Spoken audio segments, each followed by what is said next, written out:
Assalamualaikum. Akshay Pharmacist Mariam is back here with another lecture on adherence factor and effective adherence. कौन कौन से factors adherence को affect करते हैं और adherence होती क्या है, आज हम इस लेक्चर में डिटेल में ये पढ़ेंगे। ये क्लिनिकल और हॉस्पिटल फार्मेसी का एक बहुत इंपॉर्टेंट टॉपिक है। आई होप कि ये लेक्चर आप लोगों के लिए बहुत इंफॉर्मेटिव होगा। बट लेक्चर स्टार्ट करने से पहले I would request you to kindly subscribe my channel and like and share this videos to your pharmacy community. So without any delay, let's start this lecture. तो आज के हम इस lecture में पढ़ेंगे अबाउट द एडहेरेंस और factor जो affect करते हैं एडहेरेंस को। सो एडहेरेंस मसला क्या होता है, एडहेरेंस होती क्या है। तो मैं आपको एक ब्रीफली डिस्क्राइब करती हूँ कि हम पेशेंट को, फॉर एग्जांपल फिजिशियन पेशेंट को कहता है कि आपने ये antibiotic 2 times a day for the 5 to 7 days इस्तेमाल करनी है। बट पेशेंट क्या होता है, पेशेंट 2 दिन खाता है, उसका बुखार ठीक हो जाता है और वो एंटीबायोटिक लेना छोड़ देता है। डॉक्टर ने कितने दिन की कहा था, 5 से 7 दिन की, उसने कितने दिन ली, 2 दिन ली। तो ये पेशेंट जो है वो, जो उसको प्रिस्क्राइब की गई, जो उसको एडवाइस की है कि आपने इतने दिन तक ये वाली मेडिकेशन यूज करनी है, उसने उतने दिन तक ये पेशेंट ने वो मेडिकेशन यूज नहीं की। इट मीन्स के patient is not adherence, Adair नहीं है अपने उसको, यानी उस मेडिकेशन ऑर्डर से वो जुड़ा हुआ ही नहीं है। The problem of poor adherence to medical treatment is well recognized problem in the literature. Literature में पुअर एडहेरेंस एक बहुत बड़ा मसला माना जाता है in the medical treatment plan.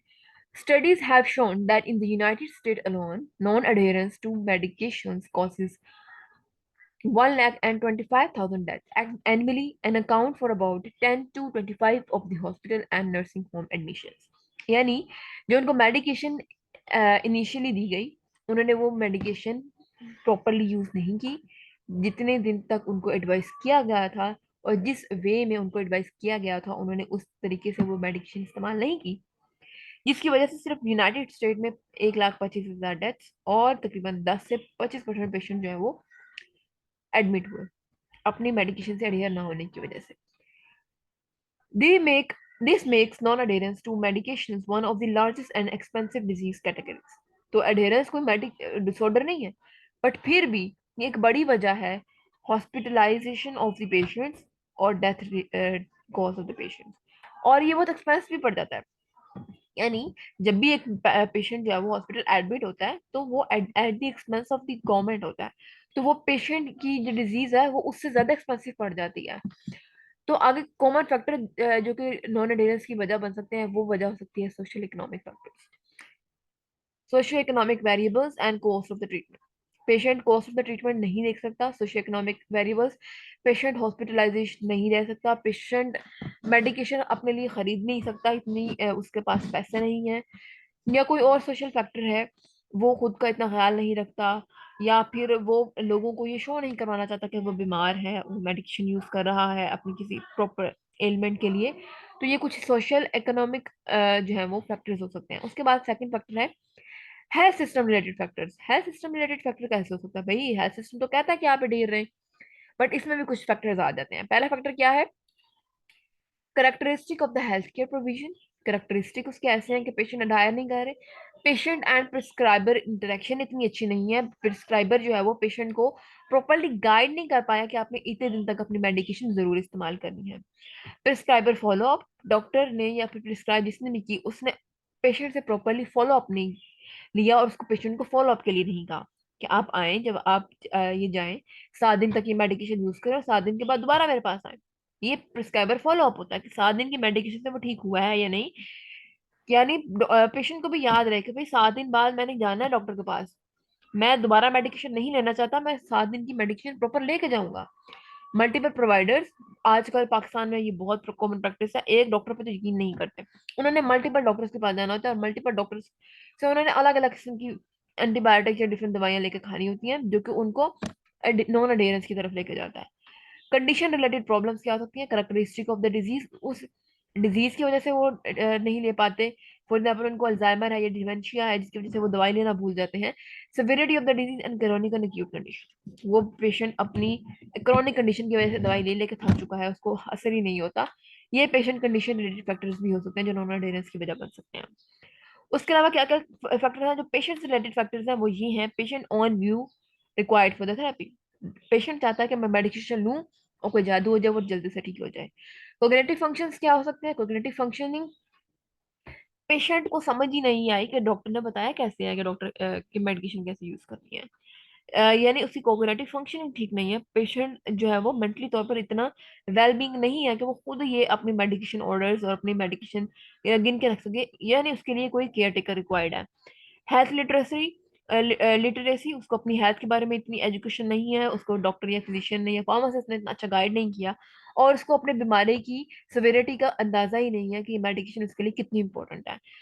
Motivation for the self care, patient motivated ही नहीं है अपनी सेल्फ केयर के लिए, उसके लिए ऊपर बाकी फैमिली का इतना बर्डन है कि वो अपनी सेल्फ को भूला देता है और अपनी मेडिकेशन और अपनी सेहत का प्रॉपर ख्याल नहीं रख पाता।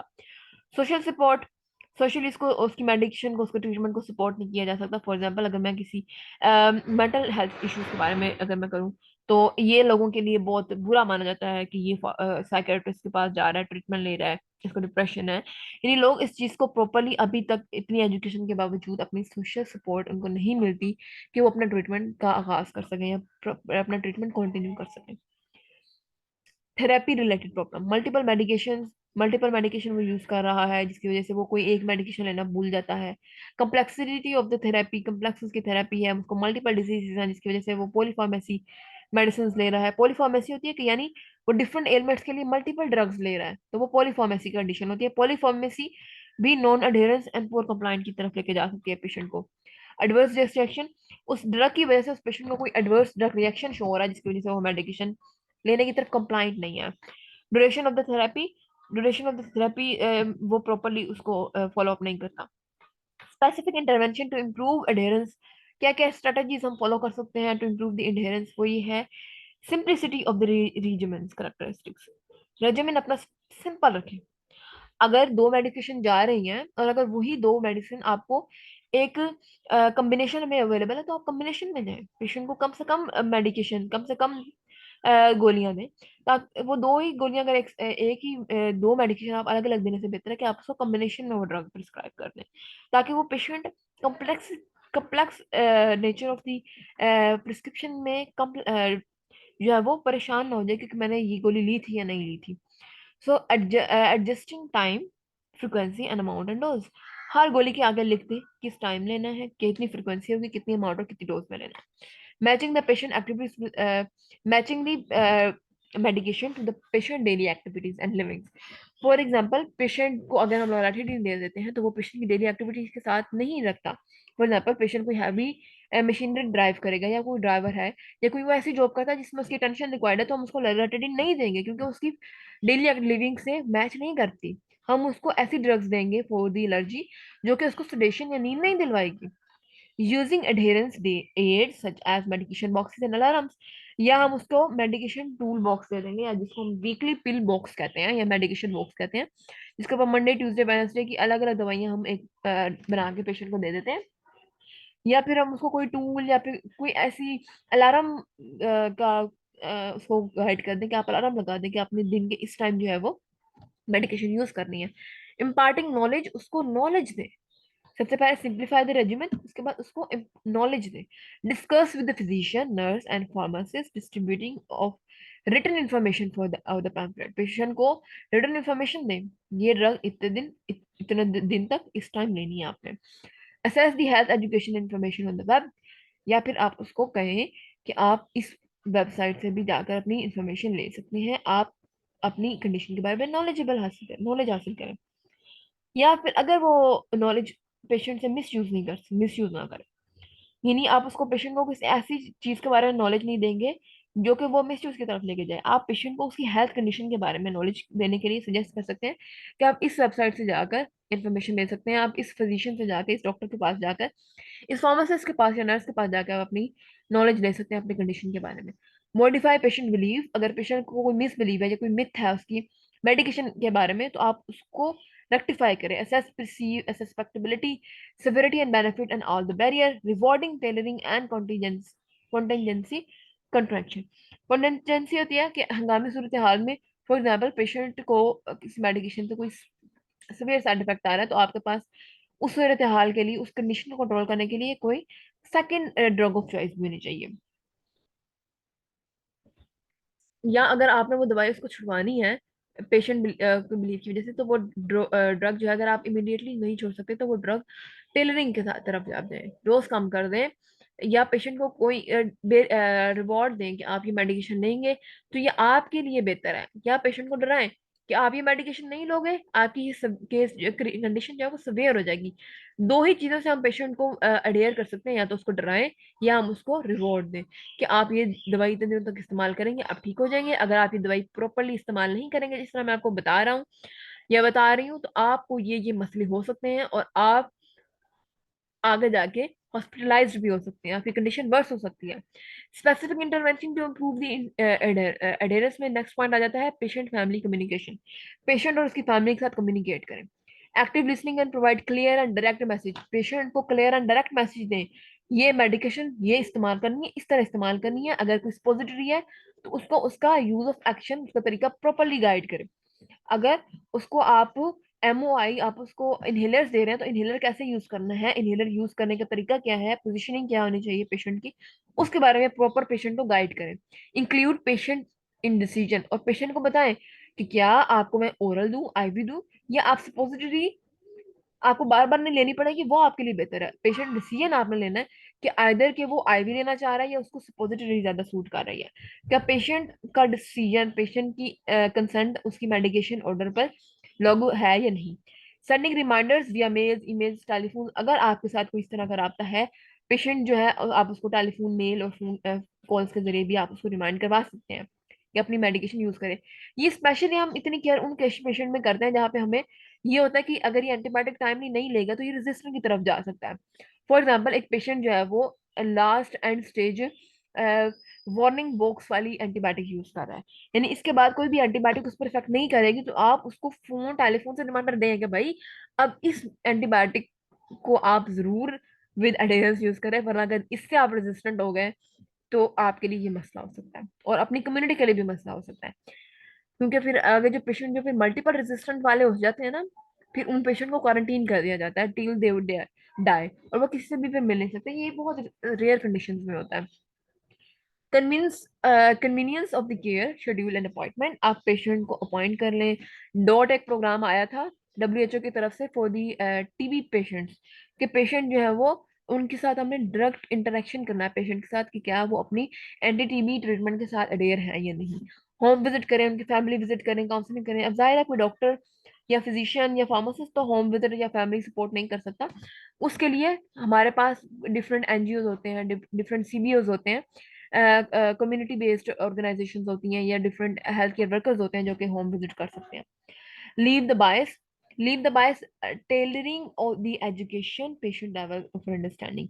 लीव द बायस क्या है, अब आपने पेशेंट को बायस नहीं छोड़ देना उसकी, आपने उसको मेडिकल जर्गन्स बता दी हैं, बड़ी बड़ी टर्म बता दी हैं, आप पेशेंट को समझ नहीं लगी। आपने लीविंग द बायस पेशेंट को नहीं करना, आपने उसको उसके लेवल पे जाके उसकी एजुकेशन बतानी है, और आपने टेलरिंग करनी है, आपने एजुकेशन उसके मुताबिक डिजाइन करनी है कि भाई मैंने इसको इस बारे में उसको एजुकेट करना है, मैंने पेशेंट के लेवल पे जाके उसको समझाना है। मैंने उसको मेडिकल jargons नहीं बता देनी जो उसको समझ ही ना लगे, उसके सर के ऊपर से गुजरते हैं। मैंने उसके लेवल पे जाकर उसको उसकी कंडीशन के बारे में इन्फॉर्म करना है ताकि वो अपनी मेडिकेशन से अडेयर रहे।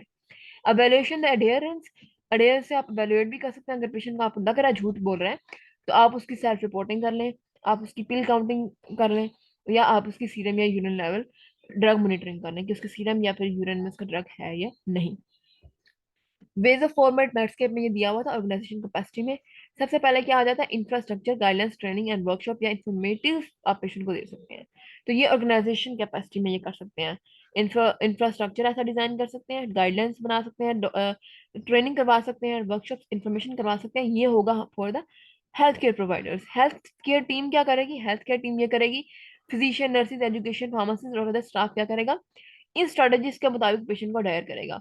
और वो आ जाती है सिंपल, सिंपली रेजिमेंट, रेजिमेंट को सिंपल करना है। Imparting knowledge, I. Modifying health beliefs, M. Patient communication, P. Living biased, L. And evaluation, E. तो ये सिंपल एवेलुएशन हमने करनी है। स्ट्रेटेजीज क्या होगी हमारी? Simple, simply regiment, imparting knowledge, modifying health beliefs, patient communication, living biased and evaluation. Outcomes क्या होंगे? Increase patient एडेरेंस। एनालाइज करना है कि क्या जो हम पेशेंट को इतना उसके ऊपर टाइम लगा रहे हैं, तो क्या उसके ऊपर कोई इम्पैक्ट आ रहा है? प्रोसेस ऑफ एलिवेशन क्या हम फॉलो कर रहे हैं, क्या वो कोस्ट इफेक्टिवनेस की तरफ जा रही है? Consequence of the poor adherence क्या होगा for the individual? Treatment failure हो जाएगा, रेजिस्टेंट डेवलप हो जाएगी, या मोर कॉम्प्लेक्स ट्रीटमेंट उसको देना पड़ेगा, या उसको more toxicity and more certain uncertain prognosis हो जाएगी उसकी। From a public health care perspective अगर हम देखें तो transmission of the resistant virus हो जाएगा। फॉर एग्जाम्पल हम उसको subsequent antiretroviral treatment failure हो जाएगा उसका। एंटी रेट्रोवायरल ट्रीटमेंट फेलियर कब होगा? जब उस जो एंटीवायरल हम उसको दे रहे हैं उसको रेजिस्टेंट डेवलप हो रही है। From health care economic perspective से क्या देखेंगे? Negative impact on the establishment of the cost benefit of the ERT. अब हमें उसको महंगी एंटी रेट्रोवायरल ट्रीटमेंट देना पड़ेगा, या वो क्या कर सकता है? Increase morbidity and increase mortality कर सकता है। मेथड ऑफ मेजरिंग एडेरेंस क्या हो सकती है? डिफरेंट मेथड है जो कि एडेरेंस को मेजर करने के लिए इस्तेमाल हो सकते हैं। सबसे पहले सेल्फ रिपोर्टिंग कर सकते हैं हम पेशेंट्स के साथ। पिल काउंटिंग कर सकते हैं कि उसने पिल यूज की है या नहीं। 7 दिन की दी थी तो 7 दिन के साथ दवाइयाँ उसकी खत्म है या नहीं, अभी भी 3-4 दवाइयाँ हैं, इसका मतलब है वो अडेयर नहीं है। फार्मेसी रिकॉर्ड रखना है कि वो कितने दिनों बाद अपनी मेडिकेशन दोबारा लेना आता है। हमने उसको 7 दिन की मेडिकेशन दी किसी ट्रीटमेंट के एलिमेंट के लिए, और वो महीने बाद लेने आ रहा है, तो उसके फार्मेसी रिकॉर्ड देख सकते हैं कि वो पेशेंट अवेयर है अपनी मेडिकेशन से नहीं, या जब वो बीमार फील करता है वो सिर्फ तब दवाइयाँ लेने आता है, या वो प्रॉपरली अपनी मेडिकेशन टाइमली यूज कर रहा है। प्रोवाइडर एस्टिमेटर करना है कि जो उसको मेडिकेशन प्रोवाइड कर रहा है वो कितनी एस्टिमेट से उसको मेडिकेशन दे रहा है। पिल आइडेंटिफिकेशन टेस्ट, पिल आइडेंटिफिकेशन टेस्ट कर सकते हैं। फॉर एग्जाम्पल हम उसका सीरम एनालिसिस कर सकते हैं, प्लाज्मा ड्रग कंसंट्रेशन मेजर कर सकते हैं। अगर वो ड्रग यूरिन में टेस्ट हो सकती है वो कर सकते हैं, बट ये एक्सपेंसिव आ जाती हैं तरीके। Electronic devices, ma'am's, micro electro chemical system हम यूज कर सकते हैं। ये होते हैं सेंसर्स जो कि हम यूज कर सकते हैं, ये मैम से इन्होंने यूज किया हुआ है। ये हम ब्लड प्रेशर मॉनिटरिंग और आयन कंसंट्रेशन डेवलपमेंट के लिए मैम यूज करते हैं। इसमें हम डिफरेंट सेंसर यूज करते हैं, और वो सेंसर सेंस करते हैं कि जिस एलिमेंट के लिए हम उसको वो ट्रीटमेंट दे रहे हैं कि वो ट्रीट हो रहा है या नहीं। फॉर एग्जाम्पल अगर हम उसको हाइपरटेंशन के लिए ड्रग दे रहे हैं तो मैम सेंसर हम लगा देते हैं। Micro electronic electrochemical mechanical system, ये इलेक्ट्रॉनिक और मैकेनिकल सिस्टम की कॉम्बिनेशन होते हैं इन द माइक्रोफॉर्म। तो ये असेस कर सकते हैं, असेस कर लेते हैं इन द सेंसर फॉर्म के ब्लड प्रेशर मॉनिटरिंग जो है वो करते हैं, और ये देखते हैं कि ब्लड प्रेशर लो हो रहा है या नहीं। फिर आ जाते हैं biological marker. For example viral load हम देखने के लिए बायोलॉजिकल मार्कर यूज कर सकते हैं। मेयरिंग मेडिसिन लेवल, TDM। अगर वो ट्रांसडर्मल पैचेस यूज कर रहे हैं तो हम उसमें देख सकते हैं कि ट्रांसडर्मल पैचेस के जो मेडिकेशन लेवल है मेयरिंग वो कितना है। मेथड ऑफ मेयरिंग द एडहेरेंस, फिर ये इनके बाद मेथड ऑफ मेयरिंग एडहेरेंस, इनके आगे हम देख सकते हैं एडवांटेजेस और डिसएडवांटेजेस और पोटेंशियल बायसेस में क्या क्या आ जाती है इसमें। तो मेथड फॉर मेयरिंग एडहेरेंस में एडवांटेज, डिसएडवांटेजेस और पोटेंशियल बायस हम देखेंगे। फिजिशियन असेसमेंट करेगा अगर एडहेरेंस के लिए, तो ये simple, cheap and required structural tool. Patient के जो लोड है वो कम कम होगा, फिर ही फिजिशियन असेस कर पाएगा कि पेशेंट अपनी ट्रीटमेंट से अडेयर है या नहीं। डिसएडवांटेज क्या हो सकते हैं? सब्जेक्टिव हो सकती है, inaccurate estimate effective by doctor and patient relationship. Doctor से वो झूठ बोल सकता है, डरता है कि पेशेंट मुझे डांट देगा कि मैं अपनी मेडिकेशन से अडेयर नहीं हूँ, वो झूठ बोल देता है। No patient, no particular biasness study shows correct estimation in 40%। तकरीबन ये 40% तरीका ठीक है, इससे हम पेशेंट की अडेयरेंस मेजर कर सकते हैं। Patient self reporting simple, cheap, qualitative assessment होती है। पेशेंट सेल्फ रिपोर्ट खुद बता दे पेशेंट कि मैंने ये मेडिकेशन यूज की है या नहीं, उसको कोई चार्ट दे दे जिसमें वो टिक लगाता रहे कि ये मेडिकेशन मैंने मंडे को भी ली है, ट्यूसडे को भी लिया। तो ये चीप है और बहुत इजी टू डू है। सब्जेक्टिव है, इनएक्यूरेट हो सकती है, poor patient recall and lack of candour. Candour हो सकती है, कांडर का मैं आपको मतलब बताती हूँ। कांडर होती है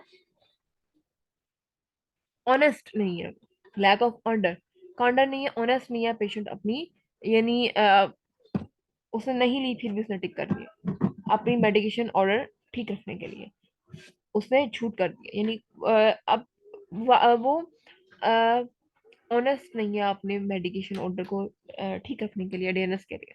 over estimate adherence mostly widely used currently. Patient खुद एस्टिमेट कर लेता है कि भाई अच्छा मैंने आज नहीं ली थी, मैंने दोपहर की डोज मिस कर दी मगर मैंने रात को तो ले ली थी ना 6 बजे जाके। तो ओवर एस्टिमेट कर लेता है पेशेंट अपनी कंडीशन के मुताबिक उसको। और ये मोस्टली वाइडली मगर जो यूज किया जाता है ना वो पेशेंट सेल्फ रिपोर्टिंग ही करता है। डॉक्टर हर पेशेंट से अडेरेंस के बारे में क्वेश्चन मोस्टली नहीं कर पाता। पिल काउंटर्स यूज कर सकते हैं जिसको हम बोलते हैं वीकली पिल ऑर्गेनाइजर्स, या हम उसको मेडिकेशन बॉक्स करते हैं जिसमें मंडे ट्यूसडे वेडनेसडे के साथ काउंटिंग लिखी होती है। सिंपल और चीप ऑब्जेक्टिव है। पिल डंपिंग हो सकती है, इसमें पेशेंट खुद ही गोलियां फेंक देता है। पिल शेयरिंग, अपनी दवाइयां किसी और के साथ शेयर कर देगा और खुद उसने ली नहीं।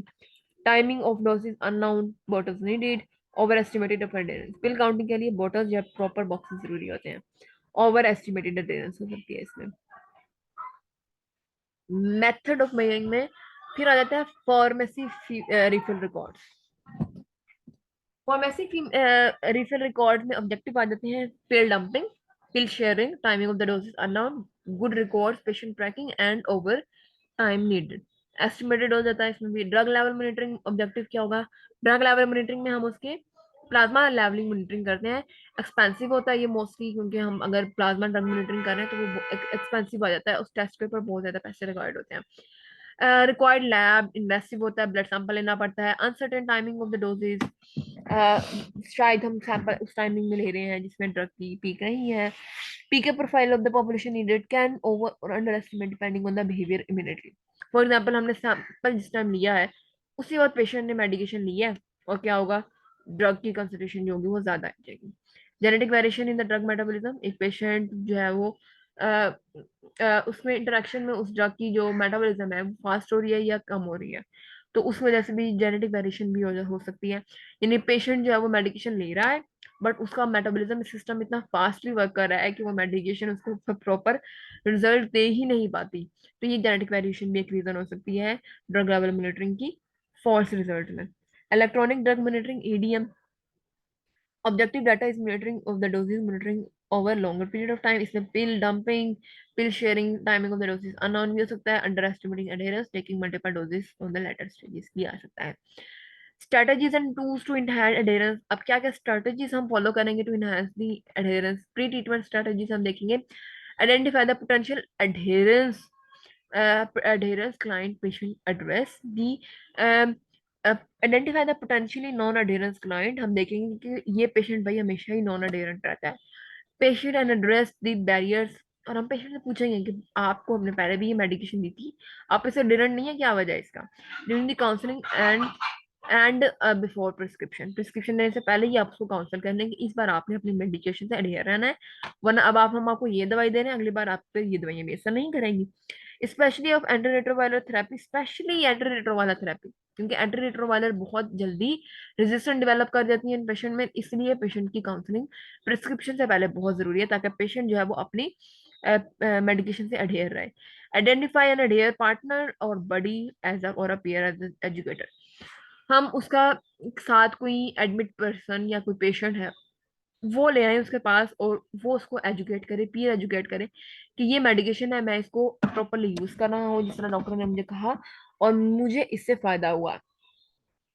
इसमें यानी पेशेंट टू पेशेंट अगर कम्युनिकेशन हो जाएगी ना तो पेशेंट ज्यादा रिलैक्स फील करता है और उस चीज पे ज्यादा बिलीव करता है।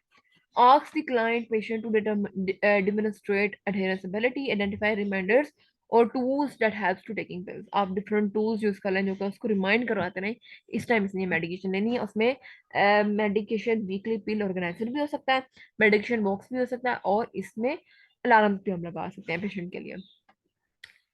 Strategies and tools to enhance adherence. Ongoing treatment and strategies generate daily due review and refill list of the flag absent client patient। हम डेली पेशेंट को दवाई देने के लिए बुलाएं और उसको रिफिल करके दें डेली, ताकि हम देखेंगे पेशेंट अपने मेडिकेशन से अडेयर है या नहीं। Refer to the community based health care provider and NGOs, हम डिफरेंट सीबीओज यानी कम्युनिटी बेस्ड ऑर्गेनाइजेशन और एनजीओज नॉन गवर्नमेंट ऑर्गेनाइजेशन से भी रेफर कर सकते हैं कि ये स्पेशल हमने केयर प्लानिंग स्टार्ट की है फॉर दी टीबी पेशेंट्स। और आपने कम्युनिटी में जाकर इन पेशेंट को चेक करना है कि पेशेंट अपने मेडिकेशन से एडेयर है या नहीं, कि कहीं ये मेडिकेशन अपने घर जाकर फेंक तो नहीं देते। क्योंकि टीबी एक ऐसी डिजीज है कि अगर उसमें वो पेशेंट अपनी प्रॉपरली मेडिकेशन यूज नहीं करता तो वो और अपनी कम्युनिटी के लोगों को भी अपना जो डिजीज है वो ट्रांसफर करेगा। इसलिए जरूरी है कि community based health care workers को हम रेफर करें कि जाके वो देखें कि पेशेंट अपना एडहेरेंट अपनी ट्रीटमेंट से एडहेरेंट है या नहीं। use DART or modified DOT programs practiced at health centers। DART programme होता है एंटीरेट्रो वाला थेरेपी के लिए, और DOT programme, modified DOT programme जो टीबी प्रोग्राम, टीबी के लिए डब्ल्यूएचओ ने स्टार्ट किया था। ये DART stand for the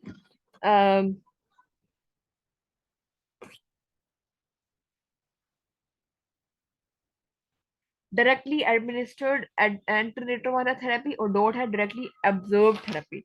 dot programme में हम पेशेंट को डायरेक्टली ऑब्जर्व थेरेपी करते हैं, और डार्ट में हम उसको डिफरेंशियल उसकी करते हैं, directly administration antiretroviral therapy monitoring करते हैं। और इसमें डॉट में भी हम उसकी टीबी ट्रीटमेंट को करते हैं। और practised health care centres, SPO community based organisations and the NGOs को रेफर कर सकते हैं। ये हेल्थ केयर प्रोवाइडर्स, जो हेल्थ केयर वर्कर्स होते हैं, वो जाके पेशेंट क्लाइंट के होम्स में जाके चेक कर सकते हैं। Use incentives and enablers having income generating projects for caregivers। Health care providers के लिए हम कोई न्यू पोस्ट देख लें, उनके लिए इंसेंटिव रखते हैं कि जाकर अगर आप चेक करेंगे इन पेशेंट्स को तो आपको ये इंसेंटिव्स दिए जाएंगे। Provide transport to the patient, या केयर गिव प्रोवाइडर्स उनको ट्रांसपोर्ट दें ताकि वो अपने खर्चे पे ना चाहें, उनको ये बैरियर ना हो कि वो अपना किराया लगा के जा रहे हैं। Clinic days of the providing the food, या आप उनको क्लिनिक डेज में खाना वगैरह दे दें, या फिर खाना उनका रख दें और खाने के साथ उनको ट्रीटमेंट भी दे दें, तो पेशेंट खुद भी आ सकते हैं। Strategies and tools to enhance adherence. फिर आ जाती है मॉनिटरिंग ऑफ द एडेरेंस। ये गाना में एक स्टडी की गई थी for the treatment of the antiretroviral adherence के लिए। उन्होंने पांच चार स्टेप्स इन्होंने किए थे ताकि एंटी रिट्रोवायरल की एडेरेंस को बढ़ाया जा सके, इसकी रेजिस्टेंस डेवलप ना हो जाए। तो वो मैं आपको बताती हूँ। Routinely measure adherence using patient self report. Patient खुद सेल्फ रिपोर्ट करे डेली, रूटीनली, ये मंथ वीकली आ जाए या 2 दिन बाद आ जाए, 1 दिन बाद आ जाए, सेल्फ रिपोर्ट करे कि मैंने ये मेडिकेशन यूज किया और उतने दिन तक किया। 7 days recall use for self report, या हम उसको 7 दिन बाद खुद बुलाएं और बताएं और कहें कि डॉक्टर को आकर आपने रिपोर्ट करनी है, फार्मासिस्ट को आपने रिपोर्ट आके करनी है कि आप इसको यूज कर रहे हो या नहीं। क्लाइंट एग्जिट इंटरव्यू, या पेशेंट जब चेक होकर जा रहा है वापस तब आप उससे पूछने से इंटरव्यू कर लें। Viral load measuring and surrogate markers, या फिर कोई भी आप वायरल लोड चेक करें उसके ब्लड लेवल में कि क्या वो patient properly antiretroviral therapy use कर रहा है जिसका वायरल लोड कम हुआ है या नहीं। तो ये मोस्टली ना ये एंटीरेट्रोवायरल थेरेपी हेपेटाइटिस के पेशेंट्स में ही मोस्टली फॉलो किया जाता है। डॉट प्रोग्राम किसके लिए फॉलो किया जाता है? टीबी के ट्रीटमेंट के लिए। और डार्ट डार्ट प्रोग्राम किसके लिए यूज किया जाता है? Anti retroviral therapy, HIV HCV patient, hepatitis patient. क्योंकि ये इसलिए हम इसलिए करते हैं क्योंकि ये कम्युनिटी में फैल सकते हैं ये, इसलिए इनमें ये प्रोग्राम करना बहुत जरूरी है ताकि पेशेंट जो है वो जो है वो स्पुटम नेगेटिव हो जाए टू दैट वायरस, ताकि वो ज्यादा से ज्यादा लोगों को ये वायरस ना फैलाए। क्योंकि जितना ज्यादा वो पेशेंट नॉन अडेरेंट होगा अपनी मेडिकेशन से, उतना ज्यादा वायरल लोड या उस माइक्रोब का लोड उसकी बॉडी में बढ़ेगा, और वो उतना ज्यादा वो माइक्रोब जो है वो अपनी कम्युनिटी में फैलाएगा, उस उतने ही ज्यादा पेशेंट उस डिजीज के साथ आएंगे। और फिर क्या होगा? कम्युनिटी की जो कॉस्ट होगी फॉर दैट डिजीज ट्रीटमेंट वो बढ़ जाएगी। फॉर एग्जाम्पल, अगर वो अपना ट्रीटमेंट किसी पब्लिक या फिर किसी गवर्नमेंट हॉस्पिटल से करवा रहे हैं, तो गवर्नमेंट की जो कॉस्ट हो जाएगी वो बढ़ जाएगी। तो गवर्नमेंट क्या करती है? डिफरेंट प्रोग्राम स्टार्ट करती है तो पेशेंट जो है वो अपनी मेडिकेशन से अडहेर रहे। ये मोस्टली उन केस में किया जा सकता है जहाँ पे पेशेंट जो है वो अपनी डिजीज दूसरे लोगों में भी ट्रांसफर कर सकता है। काउंसलिंग फॉर द अडहेरेंस क्या क्या हो सकता है? पेशेंट कहता है फेल्ट बेटर, जी मैंने मेडिकेशन 1-2 दिन ली, मैंने बेहतर फील किया, मेडिकेशन मैंने छोड़ दी। पिल डू नॉट हेल्प, मैंने मेडिकेशन ली, पिल्स मैंने ली, वो मुझे हेल्प ही नहीं कर रही थी, मैं ठीक ही नहीं फील कर रहा था, तो मैंने वो लेना छोड़ दी। फेल्ट इल, मैंने मेडिकेशन ली, मैंने ज्यादा बीमार फील करना शुरू कर दिया, मैंने मेडिकेशन छोड़ दी। Did not want other to see, मैं भाई इसी मैंने मेडिकेशन नहीं ली, क्योंकि मैं नहीं चाहता कि दूसरों को पता लगे कि मैं ट्रीटमेंट ले रहा हूँ। Went for prayers and got cured. मैं भाई किसी बाबे के पास गया, दम करवाया और मैं ठीक हो गया। उन्होंने मुझे शिफा दे दी, मुझे मेडिकेशन की जरूरत नहीं है। ये जो वजह है नॉन अडेरेंस की वजह, तो हमने पेशेंट को इनके लिए काउंसल करना है कि आप इतने दिन तक मेडिकेशन लेंगे, आपको ये मसले आएंगे, आपको ये एडीआर आएंगे, आप इतने दिन तक बेहतर फील करेंगे। ठीक है। अगर आप किसी रूहानी बाबे के पास जा रहे हैं, फिर भी आपने अपनी मेडिकेशन रखनी है जारी। रन आउट ऑफ पिल्स, मेरी पिल्स खत्म हो गई, दोबारा खरीद लेनी है। टेकिंग पिल्स हॉलीडेज, भाई मैंने खुद ही एक दिन मेरा दिल नहीं किया, मैंने मेडिसिन नहीं ली। Family said no to medication, जी घर वालों ने मना कर दिया, मैंने मेडिकेशन नहीं लेनी। अवे फ्रॉम होम, मैं घर में नहीं था, दवाइयाँ मेरी घर में पड़ी थी, तो इसके लिए हम पेशेंट को गाइड कर सकते हैं कि आपकी मेडिकेशन आपके लिए बहुत इंपॉर्टेंट है। अगर आप घर से बाहर जाते हैं तो अपनी मेडिकेशन अपने साथ लेके जाएं। फॉरगेट टू टेक और टू बिजी, मैं भाई बहुत मसरूफ था, मैं नहीं ले सका। Do did not understand instruction, मुझे डॉक्टर ने क्या समझाया था मेडिकेशन के बारे में मुझे समझ नहीं आई। इसलिए अगर फार्मासिस्ट या फिजिशियन पेशेंट को गाइड कर रहा है तो उससे दोबारा पूछे कि उसको समझ क्या आई है। Unable to care for self, unable to care for self, patient अपनी सेल्फ नहीं कर पाता ट्रीट,